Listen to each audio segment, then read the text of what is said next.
Alright, so, a few days ago, I watched a video.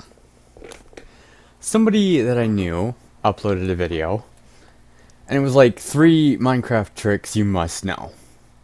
And it's like, classic Minecraft title, I guess. But, I watched the video, and I was disappointed. So disappointed in the fact that I felt the need to one-up them. So yeah, now here I am making my own tutorial. Welcome to a Redstone crash course with Prime. So, yeah, no, alright, so I'm gonna teach you the basics first. But, you already know the basics. But if not, here's a refresher. Redstone, you flip lever, or press button, or stand on a pressure plate, etc. It makes redstone goo. Redstone can travel like 15 blocks, typically. So, but you can extend it using a repeater. Speaking of repeaters, actually, you can actually use them to delay stuff. So that's a normal repeater. It's fast, but still delayed by a little bit. That's a bit slower. And that's as slow as you're gonna get, unless you make the entire thing out of redstone repeaters. Next up is a comparator. You see this? It measures things. See, I move that, the redstone moves up a slot. Moves up another slot. And it keeps going, because this is measuring what position this is in.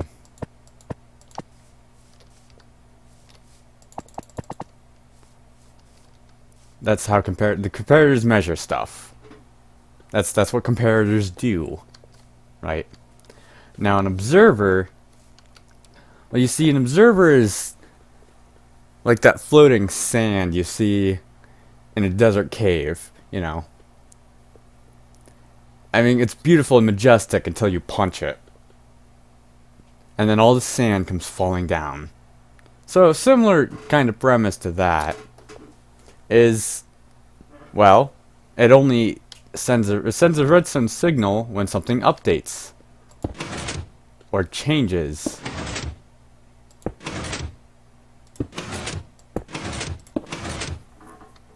It's not very long signal, but it detects when something changes. Over here is actually something. Redstone can't travel through blocks, right? Or can it? You see, with a redstone repeater, you can actually power a block. Or there are other ways to power a block, but once a block is powered, you can effectively send a redstone signal through a block. It basically makes it work like a redstone block, because it is a powered block. And you can send redstone through it in any direction. You can accomplish the same thing with a lever, but you get the idea. It's powering a block so that the redstone goes through the block, something like that. On the subject of that, you see, regular redstone, it doesn't go through the block. However, powered block, it can go through even vertically, up and down. And here's just a redstone torch going up through a block. And then, pistons. Something I like, something you might like. Who knows, right? They push and pull blocks.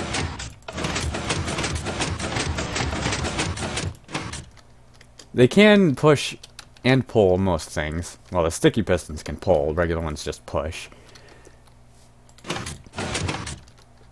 But they can't pull everything.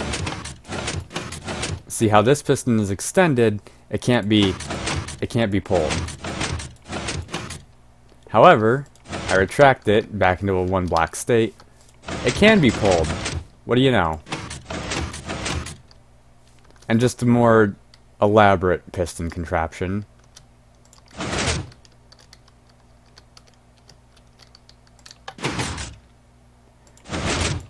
what this does is it combines a few previous ideas. You've got redstone going through with blocks, you got a repeater to delay it. Yeah, you got pistons pushing other pistons. You know, that whole thing. Although you may be wondering, how are the pistons on the bottom getting powered? You see, pistons are kind of weird when it comes to powering. They're a lot more forgiving. So, as you can see, now that piston on the bottom there is not getting power. Because this redstone somehow powers this. Even though this shouldn't be a powered block, but it just works. Pistons are very forgiving. And this piston becoming powered powers the piston next to it. The same thing for this redstone wire over here. This piston powers the piston underneath it and the piston next to it. But since it's not touching that piston over there, this one cannot power that one. Hence why I just add that over there. So that this one powers this piston, which is connecting to that piston, so that all the pistons are powered. It's kind of the basic idea of this. And on the note of powered blocks, machine I like to use, it's just a simple signal inverter. Because repeater powers a block, of course a powered block turns off a redstone torch, thus making it so you can just invert the signal. Very simple and just a very useful redstone contraption. Over here is another combination of ideas. Now I guess over here we have a redstone torch powering this, and this repeater powers this block, which I cleverly split into two paths. There's a top path that powers the top piston, and since it goes through to the bottom as well, it also powers the bottom piston. But in the end, this is going to be another signal inverter. Because this one needs to either be in this position or this position, and it will power this. And I can just break that so that it will switch over here, and the redstone will go through the block, making I guess it can be a lock, but it's a signal that requires you to do multiple different things to complete it. And this will switch the signal and turn the pistons off. I mean, it is as endless as your imagination, taking the basics and making your own ideas. You know, the real thing with redstone is just to go out and try it. Build some contraptions, see what you can come up with. That's the kind of thing it all is. Because in the end, this is just a big door. You can accomplish the same thing with that. But hey, if you can go out and figure out redstone, which is, maybe you'll actually understand what redstone does rather than whatever tutorial you spent 10 minutes on watching. And yet you have no idea what the guy said at all. This has been a Redstone Crash Course with Prime. Either I'm sorry or you're welcome. There's no in between.